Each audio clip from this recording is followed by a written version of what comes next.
김봉수 목사입니다. 오늘 하나님께서 새벽에 일찍이 한 3시에 깨워주셔서 인간관계 지도론 카네기 지침서라는 책을 읽게 되었습니다. 이 데일 카네기는 1888년 11월 24일 미주리주 메리빌에 있는 한 농장에서 가난한 농부의 아들로 태어났고 1955년 11월 10일 뉴욕에서 사망하였습니다. 고등학교와 대학 때 토론을 통해 풍부한 지식과 언어 구사 능력을 쌓아갔고 졸업 후 네브라스카에서 세일즈맨으로 일하다가 YMCA에서 대화 및 연설 기술을 강연하였고 그의 강의는 탁월하여 인기를 끌었고 성공적이었습니다. 수많은 저서를 통해 인간관계에서 나타나는 인간 심리와 스트레스를 분석하고 인간관계론을 체계화시켰습니다. 네, 우리 인간관계 지도론 우리 한번 제가 목차를 한번 보는 걸로 하겠습니다.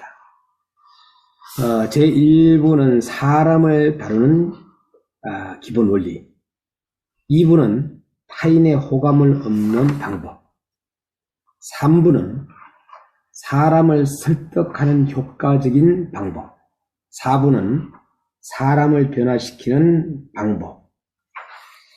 이렇게 해서 단락으로 나눠져 있는데요.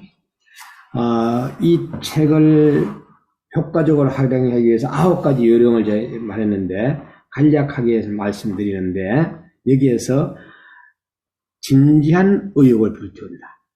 두 번째는 반드시 2번 읽은 다음에 비로소 다음 장으로 넘어가야 된다. 세 번째는 수시로 스스로에게 물어보고 연구하라. 네 번째는 밑줄을 긋는다. 5번째는 한 달에 한 번 이상 읽어라. 6번째는 직접 실천을 옮겨 살아있는 지식으로 터득토록 한다. 7번째는 효과를 점검하는 것도 좋다. 8번째는 자신의 미래를 위해 잘못과 실수, 성취 경험을 정리하라. 9번째는 책의 여백을 활용하여 이 책에서 제시하는 기본 원리의 실행 방법과 날짜를 기록해두라. 네. 자, 이렇게 한 번 읽고 끝나는 것이 아니라 한 달에 한 번씩 읽으라고 권면하고 있습니다. 자, 그럼 1부는 사람을 다루는 기본 원리, 사람을 다루는 기본, 네, 들어가 보겠습니다. 1번은, 첫째는 남을 비난하는 것은 하늘이 되고 침뱉는 격이다. 이걸 몰랐네요. 이제, 네. 남을 비난하고 비판하고 불평하고 막 이래왔던 우리들이었습니다. 자, 그러면은 모르면은 지금부터 실천하면 됩니다. 저도 마찬가지고 여러분도 마찬가지고. 네. 마지막 끝에 보니까 여기에서 대인은 소인을 다루는 솜씨로서 그 위대함을 보여준다고 했어요. 그러면서 원칙 1위 비난이나 비평, 불평을 하지 말라. 그러면서 하나님도 인간의 심판을 죽은 뒤로 미루신다라고 저자는 말하고 있습니다. 자, 그러면은 사람을 다루는 기본 원리의 2번째는 상대가 원하는 것을 알면 마음을 움직일 수 있다. 저자는 이렇게 말씀해 주고 있어요. 사람의 마음을 움직이는 데 있어서 가장 최선의 방법은 상대방이 원하는 것을 주는 것이다. 그랬어요. 주는 것이다. 자, 그러면서 인간은 무엇을 원하는가? 그 무엇도 원하는 것이 없을 듯한 사람에게도 몇 가지 정도는 강하게 원하는 것이 있는 법이다. 사람들이 일반적으로 원하는 것은 나이를 보면 다음과 같다. 첫째, 건강과 장수. 둘째, 음식. 셋째, 수면. 넷째, 돈이나 돈으로 구입할 수 있는 것. 5번째, 내세의 생명. 6번째, 성욕의 충족. 7번째, 자손의 번영. 여덟 번째는 자신의 중요성을 인정받는 것. 예. 이러한 욕구들 대부분 어느 정도의 노력을 통해 만족을 얻을 수 있는 것들이지만은 하나만은 예입니다. 왜냐하면은 그 욕구는 식욕이나 성욕 등과 같이 본질적인 것이면서도 좀처럼 충족시키기가 어렵기 때문이다. 그것은 바로 자신의 중요성을 인정받는 것. 저자는 이렇게 말하고 있습니다. 자기보다 현명한 인물들을 주변에 끌어모을 줄 아는 사람. 여기 잠들다. 아마 돌아가신 이후에 아마 이렇게 메모가 되어 있는 것 같습니다.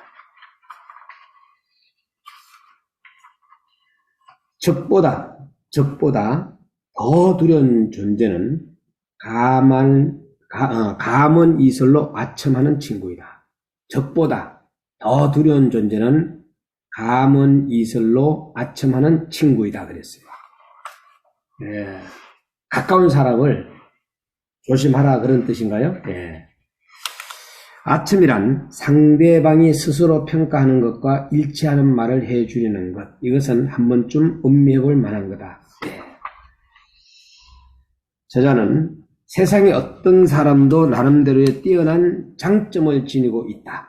그래서 나는 그 누구에게서라도 배울 점이 있다고 생각한다. 그렇습니다. 솔직히 우리는 많은 사람들에게 배울 점이 있고 우리 주변에 있는 모든 남녀노소 누구나 우리의 스승이 될 수가 있다는 것을 지적한 것 같습니다. 원칙 두 번째는 솔직하고 진지하게 칭찬하라. 자, 이렇게 사람을 다루는 기본 원리 세 번째는 낚시 바늘에는 물고기가 좋아하는 것을 달아두어야 한다. 물고기가 좋아하는 것을 낚싯바늘에 달아두어야 한다. 자, 그러면 저자는 타인의 입장에 서서 생각하고 타인의 심중을 헤아릴 줄 아는 사람은 미래를 걱정할 필요가 없다라고 이렇게 글을 남겼습니다. 저자는 상대방의 욕구를 불러일으킬 수 있는 사람은 만인의 지지를 얻는데 성공할 것이고 그것을 할 수 없는 사람은 한 사람의 지지자도 얻지 못한다. 누구에게나 필요한 귀한 말씀이라고 생각합니다. 원칙 3. 상대 마음속에 열렬한 욕구를 불러일으켜라. 자, 이렇게 해서 사람을 다루는 기본 원리에 제1부에서 세 가지를 이야기해주고 있죠. 남을 비난하는 것은 하늘이 되고 침뱉는 격이다. 두 번째, 상대가 원하는 것을 알면 마음을 움직일 수 있다. 세 번째, 낚싯바늘에는 물고기가 좋아하는 것을 달아두어야 한다. 라고 말씀하면서 집중 1. 사람을 다루는 기본 원리, 비난이나 원칙입니다. 1. 비난이나 비평, 불평을 하지 말라. 그러나 우리는 비난했고, 비평했고, 불평한 것이 저의 현실이었습니다. 원칙 2. 솔직하고 진지하게 칭찬하라. 솔직하고 진지하게 칭찬하라. 원칙 3. 상대의 마음속에 열렬한 욕구를 불러일으켜라. 1부를 마치게 되겠습니다. 2부로 넘어가서 이제 타인의 호감을 얻는 방법에 대해서 말씀을 드리겠습니다. 첫 번째는 진심에서 우러나는 관심을 쏟는다. 진심에서 우러나는 관심을 타인에게 저자는 관심을 기울이지 않는 사람은 자기의 자신의 인생을 힘들게 하는 뿐더러 타인에게도 해를 끼치게 된다. 인간의 모든 실패는 이런 유형의 인물에게서 비롯되는 것이다 라고 저자는 오늘 책에 기록하고 있습니다. 자, 인간은 누구나 자신을 칭찬해주는 사람을 좋아하기 마련입니다. 23년도에 우리는 많은 지인들을 칭찬해주는 그러한 삶을 살아야겠다 생각이 됩니다. 저자는 인간은 자신에게 관심을 보여주는 사람에게 관심을 갖기 마련이다 라고 이렇게 말씀해 주고 있어요. 그러면서 원칙 1은 타인에게 진심에서 우러나오는 순수한 관심을 기울이라는 겁니다. 타인의 호감을 얻는 방법 두 번째는 좋은 첫 인상을 남기는 밝은 미소라고 했습니다. 네, 우리 주변에 밝은 미소, 항상 웃는 그런 분들이 많이 있습니다. 밝은 미소, 첫인상. 네, 저자는 사물 그 자체는 원래 좋고 나쁜 것이 없다. 다만 우리의 생각 이하에 따라 좋기도 하고 나쁘기도 한 것이다. 네, 우리의 생각입니다. 우리의 생각. 긍정적인 생각이냐 부정적인 생각이냐가 이제 나옵니다. 이덕은 저자는 사람들은 행복해지려는 의지의 강도에 따라 그만큼 행복해질 수 있다. 네. 저자는 미소 지을 줄 모르는 인간은 장사를 하지 말라. 네, 우리 장사하시는 분, 사업하시는 분들 미소를 잘 지어야 됩니다. 그래야지만이 성공한다라고 말씀해 주고 있어요. 원칙 두 번째는 밝은 미소를 지어라. 밝은 미소를 지어라. 세 번째는 이름을 기억하고 사용하는 요령. 이름. 우리가 상대방의 이름을 기억한다라는 것은 너무나도 좋습니다. 저자는 이름을 기억하라. 원칙 세 번째는 이름이라고 하는 것은 당사자에게 있어 가장 기분 좋고 가장 중요한 소리라는 점을 명심하라. 예, 여러분들 신봉수 목사 이렇게 불러주고 또 신봉수라는 이름 여러분들 많이 불러주시면 좋을 것 같습니다. 네 번째, 다른 사람의 말에 귀를 기울여라. 자, 저자는 다른 사람의 말에 귀를 기울이라, 경청하라는 거죠. 예. 세상에 많은 사람들이 자신의 이야기를 들어줄 사람을 구하지 못해 정신과 의사를 찾아간다는 거예요. 지금 현재 홀로 사는 가정이 지금 현재 우리 대한민국은 50%가 거의 됐습니다. 아마 넘어섰는지도 모릅니다. 그러나 이제는 외로워서 죽는 것이 아니라 고독으로 인해서 세상을 떠난다고 합니다. 오늘 본문의 저자는 자기 자신만을 생각하는 사람은 교양이 없다. 그러한 사람은 아무리 많은 교육을 받는다 하더라도 결코 교양이 스며들지 못한다. 그러면서 원칙 4. 남의 말을 잘 들어주는 사람이 되어라. 상대로 하여금 자신의 얘기를 할 수 있도록 격려해 주어라. 경청에 대해서 말씀해 주었습니다. 이제 경청을 좀 잘해야 되겠습니다. 저부터 경청을 잘 못했던 것을 뉘우치게 됩니다. 다섯 번째, 저자는 타인의 관심사를 화제로 삼는다. 내 관심사가 아니라 상대방의 관심사로 화제를 삼아라. 원칙 다섯 번째는 상대방의 관심사에 대해 이야기하라. 여섯 번째는 상대방의 중요성을 인정하라. 상대방의 중요성이 어떤 것인지를 저자는 인정하라. 남이 나에게 해주기를 원하는 것은 내가 먼저 남에게 베풀어라는 겁니다. 아가페 하나님의 사랑인 것 같습니다. 네. 그러나 우리는 스톨기와 헬레오, 에로스 사랑을 많이 했다고 조건적인 사랑을 많이 한 것 같습니다. 자, 저자는 누구든 어떤 면에서든 나보다 뛰어나고 또한 배울 점도 있다라는 것을 알아라. 예. 그리고 저자는 상대방에 관한 이야기만 하라. 그러면 상대방은 몇 시간이라도 귀를 기울이고 실적을 내지 않을 것이다. 원칙 여섯 번째, 상대방의 중요성을 진심으로 인정하라는 겁니다. 자, 그러면은 집중하겠습니다. 자, 제2부 타인의 호감을 얻는 방법. 집중이라는 단어도 이 책에 기록이 되어 있어요. 제2부 타인의 호감을 얻는 방법 원칙 1. 타인에게 진심에서 우러나오는 순수한 관심을 기울여라. 원칙 2. 밝은 미소를 지어라. 원칙 3. 이름이라고 하는 것을 당사자에게서 가장 기분 좋고 가장 중요한 소리나는 점을 명심하라. 원칙 4. 남의 말을 잘 들어주는 사람이 되어라. 상대로 하여금 자신의 얘기를 할 수 있도록 격려해 주어라. 원칙 5번째. 상대방의 관심사에 대해 이야기하라. 원칙 6번째. 상대방의 중요성을 진심으로 인정하라. 네, 이렇게 해서 2부가 흘러가고 있습니다. 자, 제3부에 사람을 설득하는 효과적인 방법에 대해서 첫째, 논쟁을 피하라. 고개가 숙여집니다. 우리는 얼마나 많은 지금까지의 삶을 살면서 논쟁을 해왔습니까? 저자는 억지로 설득당한다고 하여 순수히 상대의 의견에 수긍하는 것은 아니다 라고 말하면서 논쟁에 대해서 이야기해주고 있습니다. 윌리엄 저의 늑이 이곳에 잠들어 있노라. 죽을 때까지 자기가 옳다고 고집하던 그였는데 그가 살아온 길은 100번이고 오락부다. 그러나 그 역시 여기 이렇게 누워있구나.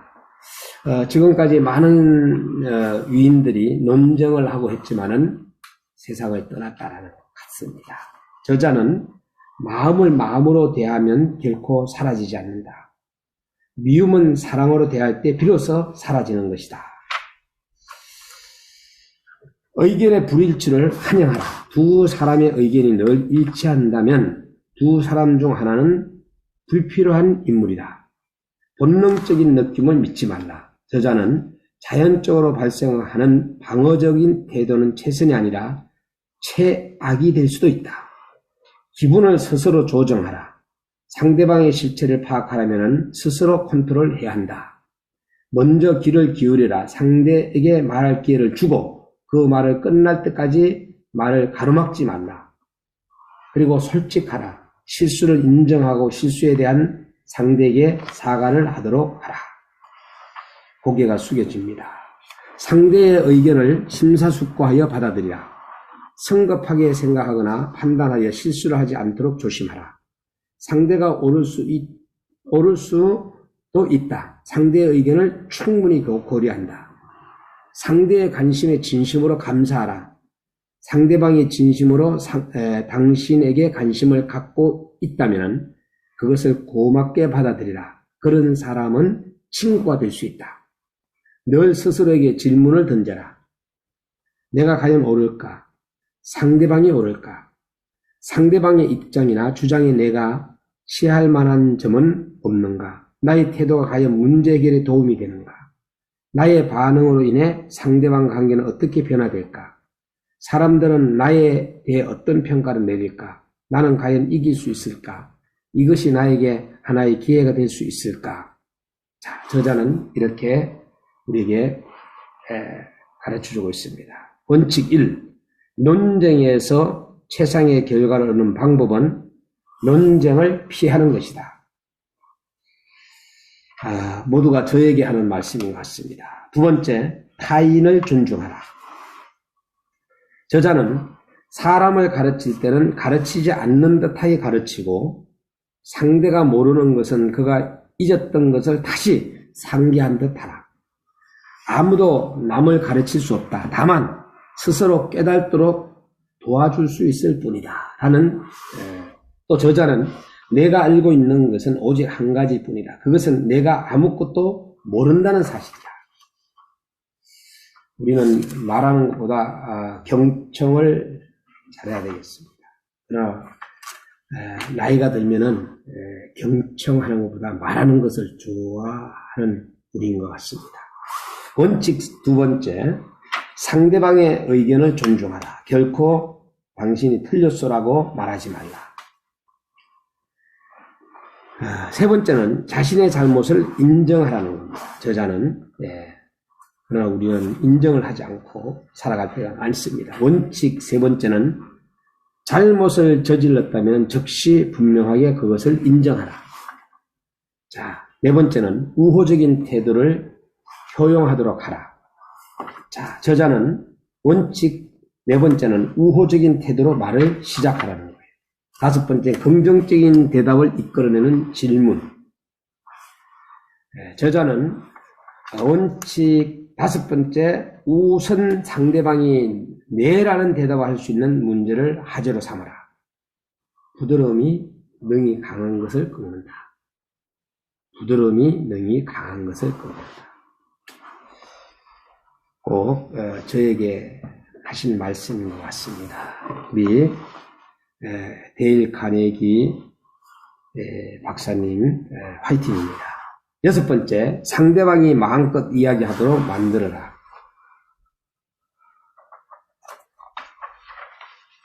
저자는 적을 만들고 싶다면 친구에게 이기는 것이 좋다. 그러나 친구를 얻고자 한다면 친구가 이기도록 해주는 것이 좋다. 타인의 실패로 인한 기쁨, 그 이상의 기쁨은 없다. 원칙 6. 상대방으로 하여금 마음껏 이야기하게 하라.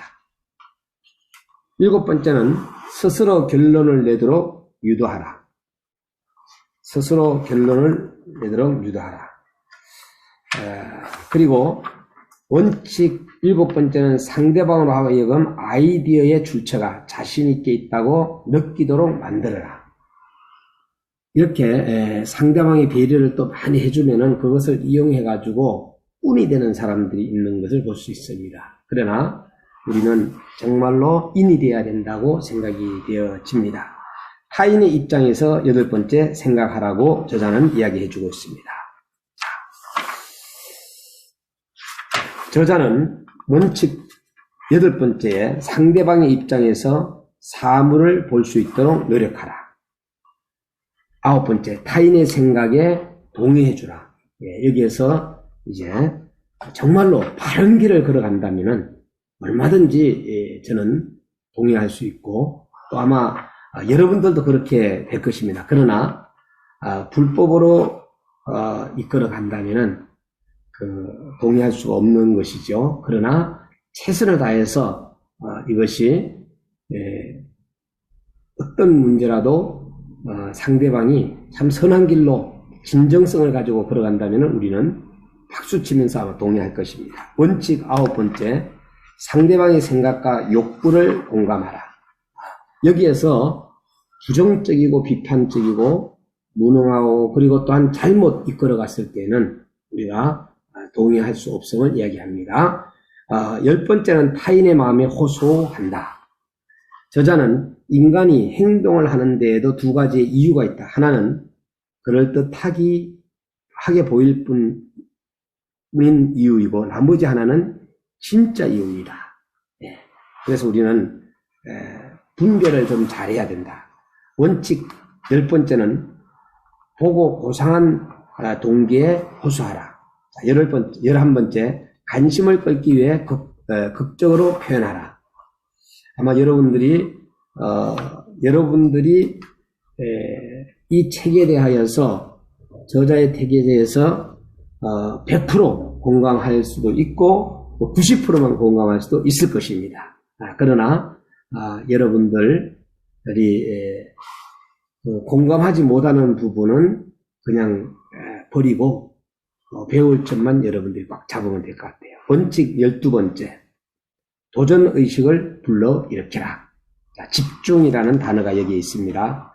3부에서는 사람을 설득하는 효과적인 방법의 원칙 1, 논쟁에서 최상의 결과를 얻는 방법은 논쟁을 피하는 것이다. 원칙 2, 상대방의 의견을 존중하라. 결코 당신이 틀렸어라고 말하지 말라.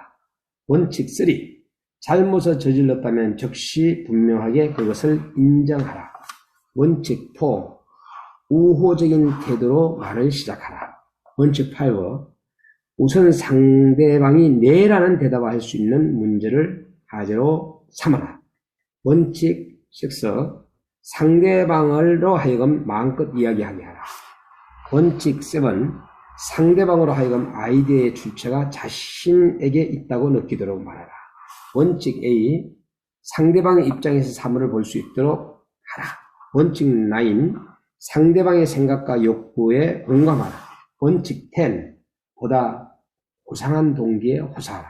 원칙 11. 당신의 생각을 법적으로 표현하라. 원칙 12. 도전의식을 불러일으키라. 마지막 이제 4부로 넘어가서 사람을 변화시키는 방법. 네, 오늘 목사님이 이런 말씀을 하셨습니다. 40대가 되면 교육이 되지 않는다. 그러나 오늘 책을 통해서 우리 한번 바꿀 것을 바꿔보는 것도 선배들께서 우리에게 건면하는 중요한 말씀이라 생각하고 저자는 첫 번째 칭찬으로부터 진짜 시작하라. 칭찬. 오늘 여러분들이 아내 칭찬, 남편 칭찬, 자녀 칭찬, 그 다음에 또한 지인, 여러분들 한번 칭찬하는, 지인 칭찬하는 시간이 됐으면 좋겠습니다. 저 목회자지만 여러분들이 저를 칭찬해 준다면 저 너무 좋아합니다. 밥도 살 수가 있습니다. 예. 원칙 1. 칭찬과 감사의 말로 시작하라. 자, 두 번째는 비판과 충고는 간접적으로 한다. 직접 하지 말라는 거죠. 원칙 2에서 잘못에 대한 주의는 간접적으로 지적하라. 세 번째는 자신의 실수를 먼저 이야기하라. 저자는 이렇게 말씀해 주고 있습니다. 원칙 3에서 남을 비난하기 전에 먼저 자신의 잘못을 인정하라. 네 번째는 직접적인 명령보다 우리 사업하시는 분들 잘 들어야 될 것 같습니다. 사장님들, 직접적인 명령보다 부탁이 낫다라고 말씀하네요. 예. 자, 원칙 네 번째는 직접적인 명령보다 부탁이 낫다. 자, 그리고 상대방의 체면을 세워주어라. 상대방의 체면을 세워주라. 원칙 5, 상대방의 체면을 세워주어라. 사소한 일이라도 아낌없이 칭찬하라. 저자는 칭찬은 인간 정신이 있어 따뜻한 햇볕과 같은 것으로 우리는 칭찬이 없으면 사라지고 지도 꽃을 피우지 말한다. 예. 그런데 대부분의 사람은 타인에게 툭 한데 비난의 찬바람은 부복이 일수이고 이웃이나 동료들에게 칭찬의 따뜻한 햇볕을 주는데 인색하다. 중고등부 학생들에게 제가 강의를 할 때도 우리 반장님 나오라 그래 칭찬해 줬더니 너무 좋아하더라고요. 예. 그리고 또 너무 좋아해서 우리 학생들 한 명 한 명을 칭찬하는 이야기를 했던 반들에게도 너무 좋습니다. 저자는 원칙 6번째, 아주 사소한 진전이 있을지라도 그것을 아낌없이 칭찬하라. 7번째는 상대방의 발전적인 기대를 건다. 저자는 뭔가 좋은 점을 찾아내어 그것에 대해 칭찬을 해주면 대부분의 사람들은 이쪽이 마음먹은 대로 따라오기 마련이다. 예. 칭찬입니다. 칭찬. 상대방에게 원칙 7번째는 훌륭한 명성을 갖도록 해주어라. 자, 8번째는 실수를 용서하고 격려하라. 네, 우리 모두가 다 실수할 수 있죠. 저자는 실수를 용서하고 오히려 격려하라고 말씀해 주고 있습니다. 원칙 8번째, 격려해 주어라. 그리고 잘못은 쉽게 고칠 수 있는 것이라고 느끼게 하라. 9번째, 자발적으로 협력하도록 만들어라. 저자는 자발적으로, 그러면서 훌륭한 지도자라면 부하의 행동이나 태도를 바꿀 필요를 느낄 때 다음과 같은 지침을 항상 마음속에 간직하고 있어야 한다라고 저자는 이야기해 주고 있는데, 그 첫 번째가 신중하게 행동한다. 섣부른 약속은 하지 않고 자신에 대한 이익보다 다른 사람의 이익에 관심을 집중한다. 두 번째는 상대방이 무엇을 원하는지 정확히 파악한다. 세 번째는 상대방의 의견에 진심으로 공감한다. 네 번째는 당신이 제안한 일을 통해 상대방이 어떤 이익을 얻게 되는지 생각한다. 그리고 그러한 이익을 상대방의 욕구와 연계시킨다. 마지막 5번째는 부탁을 할 때는 그 일을 통해 상대방이 무엇을 얻을 수 있는지 암시한다. 우리는 보통 사람들이 이런 식으로 명령합니다. 존, 내일 손님들이 방문할 예정입니까? 창문을 깨끗이 청소하고 물건도 가지런히 정리해 주게, 그리고 카운터 정리도 해놓게, 하지만 우리는 똑같은 일을 시키면서도 표현을 달리할 수가 있습니다. 자, 저자는 만일 이 방법으로 우리가 10%라도 성공을 거둔다면 당신은 현재보다 10%더 유능해질 것이다. 그리고 그것은 그만큼 당신에게 이로울 일이다 하면서 원칙 9번째는 당신이 제안하는 것을 상대방이 기꺼이 하도록 만들어라. 자, 집중. 제4부 사람을 변화시키는 방법. 원칙 1. 칭찬과 감사의 말로 시작하라. 원칙 2. 잘못에 대한 주의는 간접적으로 지적하라. 원칙 3. 상대방을 비난하기 전에 먼저 자신의 잘못을 인정하라. 원칙 4. 직접적인 명령보다 부탁이 낫다. 원칙 5. 상대방의 체면을 세워주어라. 원칙 6. 아주 사소한 진전이 있을지라도 그것을 아낌없이 칭찬하라. 원칙 7. 상대방의 훌륭한 명성을 갖도록 해주어라. 원칙 8. 격려해주라. 그리고 잘못을 쉽게 고칠 수 있는 것이라고 느끼게 하라. 원칙 9번째. 당신이 제안하는 것을 상대방이 기꺼이 하도록 만들어라. 네. 자, 여러분들, 인간관계 지도론, 여러분들이 4부까지 들으면서 어떤 생각을 하셨습니까? 데일 카네기가 처세 철학을 완성한 실천적 교육자로 인간관계 연구의 선구자라고 할 수 있습니다. 특히 그는 카네기 연구소 소장으로 대하수 및 인간관계 분야에 있어서 뛰어난 업적을 남겼고 수많은 상황 설정과 역사적 위인의 행동 및 말을 통해 우리에게 삶의 지식을 전달해 준 이 책을 데일 카네기의 인간 관계 지도론이라고 이렇게 제목을 붙였습니다. 오늘 여러분들 영상 보시고 제가 이거 처음 말씀드리는데 구독해 주시고 좋아요 한번 눌러주시면은 제가 감사를 드리겠습니다. 누구한테도 구독해 주세요라고 한 적이 없어요. 한 적이 있구나. 저하고 가까운 사람에게 지속 죄송합니다.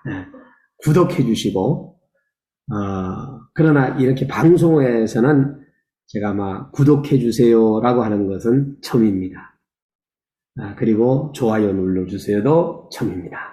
여러분 화이팅 하시고 무엇보다도 2023년도에 여러분의 해가 되기를 기대하고 사업하시는 사장님들은 대박 나시고 또 신앙생활 하시는 우리 목회자님들은 교회가 부흥되시고 또 전 세계로 흩어져 나가 선교하시는 우리 선교사님들은 정말로 선교의 열매가 맺는 그러한 한 해가 되기를 기도하겠습니다. 기도합시다. 하나님 아버지 인간관계 지도론 대하여서 오늘 데일 카네기 지금 이현정 옮김으로 또 카네기 지침서를 잘 읽을 수 있게 해주심을 감사드립니다.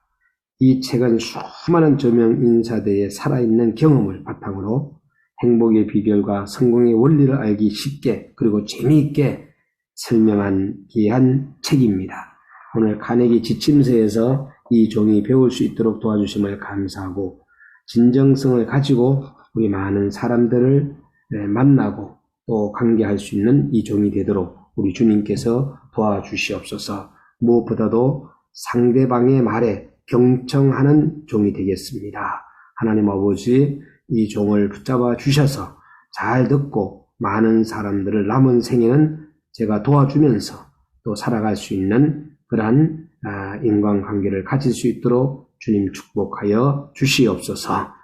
하나님 앞에 늘 감사하고 또 2023년도에도 하나님께서 이 종과 함께 하시고 또 많은 저와 관계되는 우리 친척과 지인들과 선후배와 함께 할 수 있는 한 해가 되게 할 수 있도록 도와주시옵소서. 모든 영광을 주님께 돌려드리오며 예수님의 이름으로 기도드리옵나이다. 아멘. 의정부 임마누엘교회 김봉수 목사였습니다. 감사합니다.